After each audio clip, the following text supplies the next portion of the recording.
Bismillahirrahmanirrahim.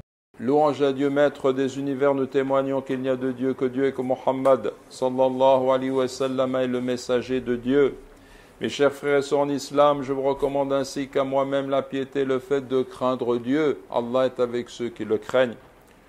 Louange à Dieu qui a dit, par le temps, l'homme est certes en perdition, sauf ceux qui ont cru et ont accompli les bonnes actions et se sont recommandés mutuellement la vérité et se sont recommandés mutuellement la patience.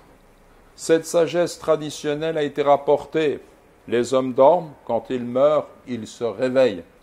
Et c'est un fait, si tu regardes autour de toi, tu verras que la plupart des êtres humains sont plongés dans le sommeil, la distraction et l'inconscience. Voici un homme riche, son seul souci est d'amasser les biens éphémères de ce bas monde. Il est distrait par la recherche de la surabondance et la volonté de surpasser les autres. Il a oublié que sous peu, il laissera l'ensemble de ses trésors à ses héritiers. Dieu, exalté soit-il, a adressé le plus grand blâme à celui qui amasse des biens et les compte, pensant que ces biens l'immortaliseront. Il ne fait aucun doute que cet homme s'expose à la pire des désillusions au moment de mourir. Et voici un autre homme, il vit sans autre but que de jouir des plaisirs de la vie. Il a oublié ou ignoré l'avertissement de son Seigneur, glorifié, exalté soit-il, qui a dit « Puis leur succédèrent aux hommes pieux, des générations qui délaissèrent la prière et suivirent leur passion, ils se trouveront en perdition. » Il ne faut pas penser, mes chers frères, que ce qui est dit là est loin de nous, ne nous concerne pas. Ils délaissèrent la prière et suivirent leur passion. Combien de personnes délaissent la prière? Ça commence par la prière en communauté, préfèrent regarder le soir le film à la télévision et on priera plus tard. Et d'autres finissent par abandonner la prière. Cela concerne un grand nombre de personnes dans cette communauté qui délaissèrent la prière et suivirent leur passion et shahawat, leur désir, leur pulsion, tout ce qui relève de ce domaine de la libido et tout ce qui relève de ces pulsions. Ils se plongent là-dedans et ils délaissent la prière. فَسَوْفَ يَلْقَوْنَ غَيَّ.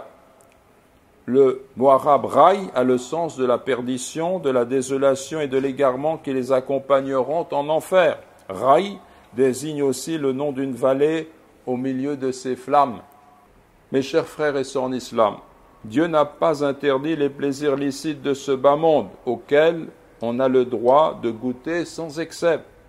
Mais ces délices sont des moyens et non pas le but ultime de la vie. Pour celui qui en est excessivement épris, les objets de sa jouissance sont autant de voiles qui lui cachent en réalité les portes de l'enfer.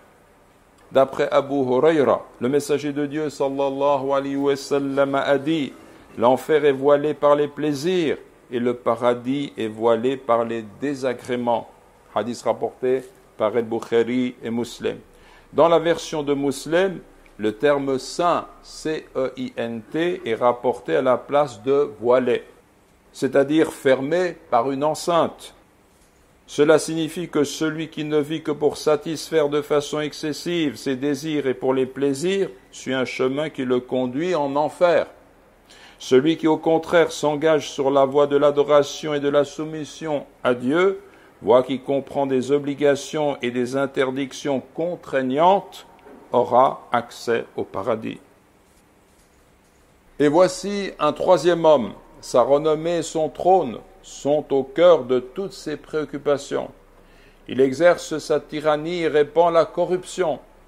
Il a oublié ce qui est advenu des pharaons et des Césars qui l'ont précédé.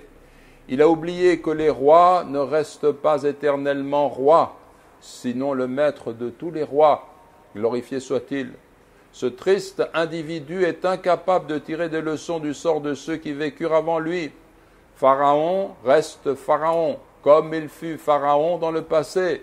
Le pharaon sioniste, le pharaon égyptien, le pharaon du Hijaz et le pharaon d'autres pays qui ont en commun de persécuter des peuples opprimés sans qu'ils aient fauté, en commettant les injustices et les crimes les plus odieux. Or, Pharaon ne s'est réveillé de son sommeil et de sa distraction qu'au moment de mourir.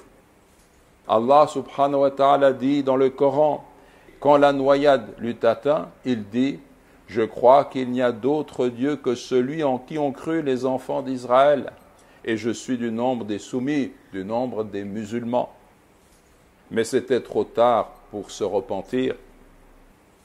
Mes chers frères et sœurs en islam, il se peut qu'un malheureux conjugue ces trois fléaux, ne vivant que pour l'argent, les plaisirs et les honneurs. Il se peut aussi qu'un musulman soit dominé par les séductions du monde et qu'il soit ainsi éprouvé.